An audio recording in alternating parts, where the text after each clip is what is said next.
In the arid town of Dusthaven, where the desert winds howled through abandoned trailers and the sun bleached everything to bone white, 16-year-old Riley Torres found the old radio.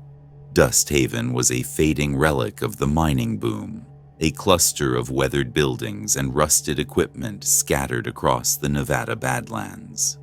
The community clung to life with a few hundred souls, bound by shared hardships and the crackling broadcasts from the local station that kept the isolation at bay. Riley lived with her grandmother in a sagging mobile home on the town's edge, where the sand dunes crept closer each year and the night sky was a canvas of stars unpolluted by city lights. Riley was curious, with curly black hair pulled into a messy bun and a knack for tinkering with gadgets scavenged from junkyards. Her days were spent fixing broken appliances for neighbors or hacking together contraptions from scrap. The mine office, a dilapidated structure on the outskirts, was her favorite hunting ground, full of forgotten tech from the 1950s when the silver veins ran deep. One scorching afternoon, as the heat shimmered off the ground like a mirage, she pried open a locked cabinet and spotted it. A dusty ham radio, its dials tarnished but intact, wires intact as if waiting to be awakened. "Score," she muttered, brushing off the grime that coated it like a second skin. The label read, "Property of D. Harlan, 1958. She lugged it home, her dog Buster, a scruffy mutt with one floppy ear, trotting beside her, tongue lolling in the heat. That evening, as the sun dipped below the horizon, painting the sky in blood-red hues that bled into purple, Riley set up the radio in her room.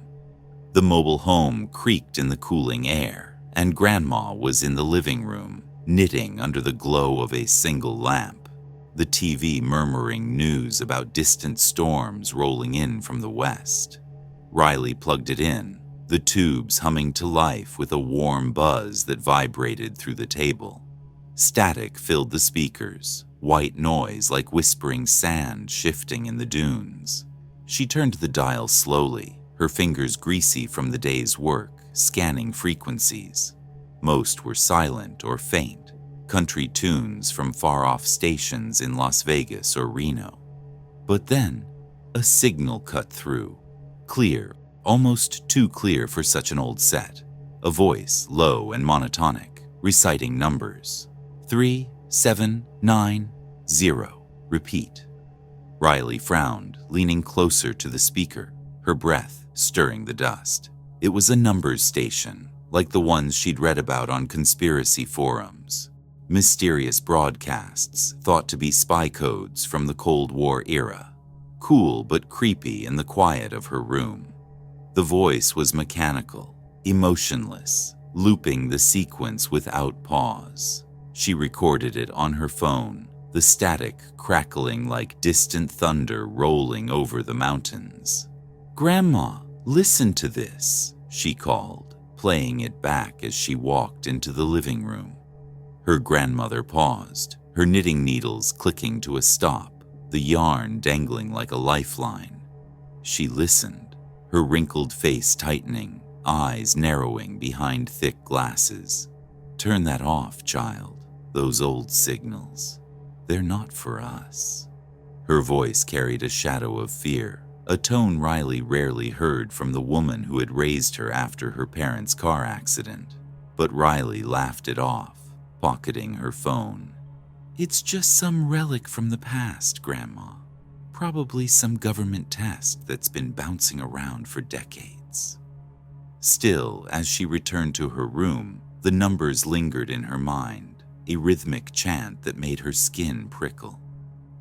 That night, as winds rattled the trailer like fingers tapping on glass, Riley fell asleep to the radio's hum, having left it on low as white noise to drown out the desert's silence. The numbers echoed in her dreams, twisting into voices calling her name from the depths of the mine. The next morning, Riley woke with a headache, like static buzzing in her skull, a low hum that made her temples throb. Buster whined at her feet, ears flat against his head, eyeing her warily. The radio was off, its plug still in the wall, but when she flipped the switch, the numbers were there again. The voice slightly different, faster, more urgent, as if impatient. 3, 7, 9, 0. Listen. She shook her head, blaming the pain on dehydration from the previous day's heat, and headed to school after downing some water. School was a one-room building for the 30 or so kids left in Dusthaven, a mix of ages taught by Miss Clara, a stern woman with a soft spot for science. But that day, the other students seemed off. Jake, her best friend and fellow tinkerer, stared blankly during math, muttering numbers under his breath like a mantra. "You hear it too?"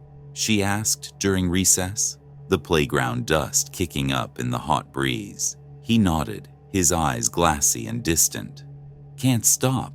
It's in my head now." By afternoon, the town felt wrong. Radios in shops blared static instead of music. TVs in homes showed snow with faint voices buried beneath the noise. Old Mr. Vargas at the gas station claimed his hearing aid picked up whispers. Join the signal. Share the code.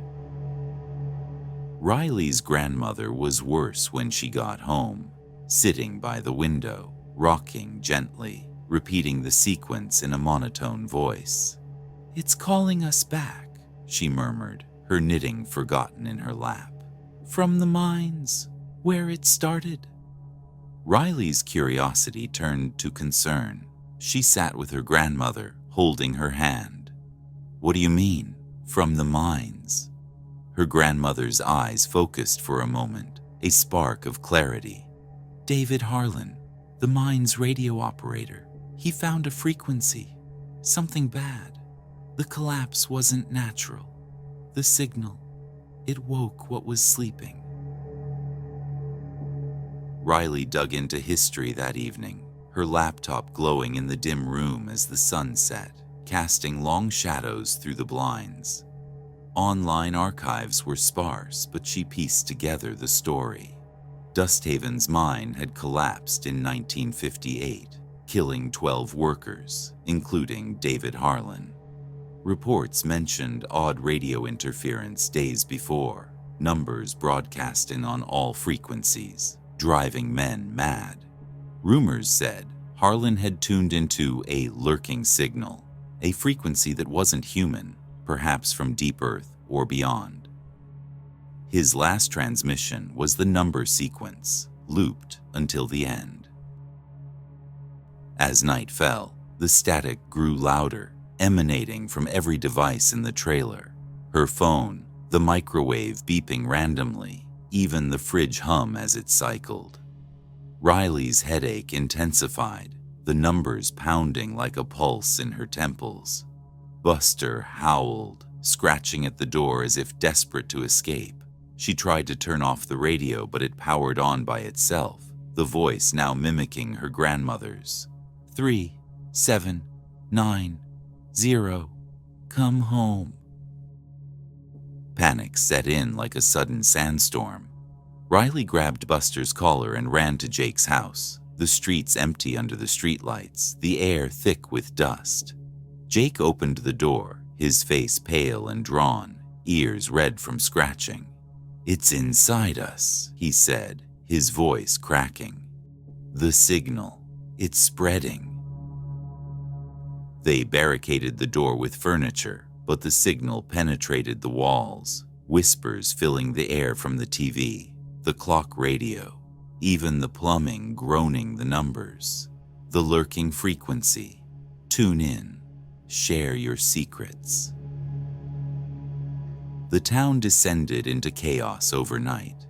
Riley peeked through the curtains to see people wandering the streets, reciting the numbers in unison, their eyes vacant like tuned-out receivers. Some clawed at their ears, blood streaming down their faces, trying to silence the buzz.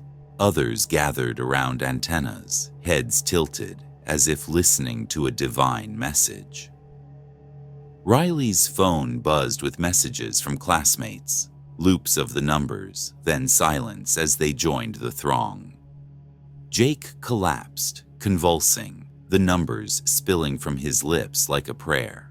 "Make it stop," he begged, but his voice warped, becoming the mechanical tone. Riley dragged him to the couch, her own mind fraying, the buzz growing to a roar. She remembered her grandmother's words, "From the mines," and knew that's where it started, where it must end. Under cover of darkness, Riley slipped out, Buster at her side, avoiding the shambling figures. The mine entrance loomed on the town's fringe, a black maw fenced off with warning signs. She climbed the fence, the wind whipping sand into her eyes, the static now a symphony in her head. Inside, the tunnels were cool, the air stale with decades of dust. Her flashlight beam danced on walls etched with old graffiti and tool marks. The signal strengthened, the radio in her backpack. She'd brought it, blaring the numbers louder with each step. Deeper, the tunnel opened into a chamber, the collapse site. Skeletons lay scattered, bones picked clean by time, a rusted transmitter in the center, somehow still humming, powered by unknown means. Harlan's skeleton clutched a microphone, jaw open in eternal broadcast, the locket around his neck glinting. Wait, no locket, but a notebook with the numbers scrawled repeatedly. The voice boomed from the radio. "You heard us. Now we hear you." Shadows moved on the walls, figures rising from the dust. The miners, bodies desiccated but animated, eyes glowing like radio dials, mouths moving in sync with the sequence. The signal binds us, spreads through the airwaves. Riley lunged for the transmitter, Buster barking ferociously at the advancing figures. She smashed it with a rock, sparks flying, the device crackling as it died.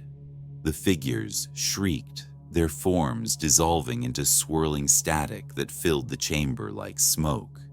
The buzz in her head peaked, then faded, the numbers stuttering to silence. She emerged from the mine as dawn broke, the town quiet. The wanderers collapsed in the streets, stirring as if waking from a trance. The signal was gone, the lurking frequency broken. But weeks later, as Riley tinkered with a new gadget, her phone buzzed, an unknown notification. The screen lit up. 3790. Repeat. The signal, patient, had found a new wave to ride. The end, or the beginning of an endless broadcast.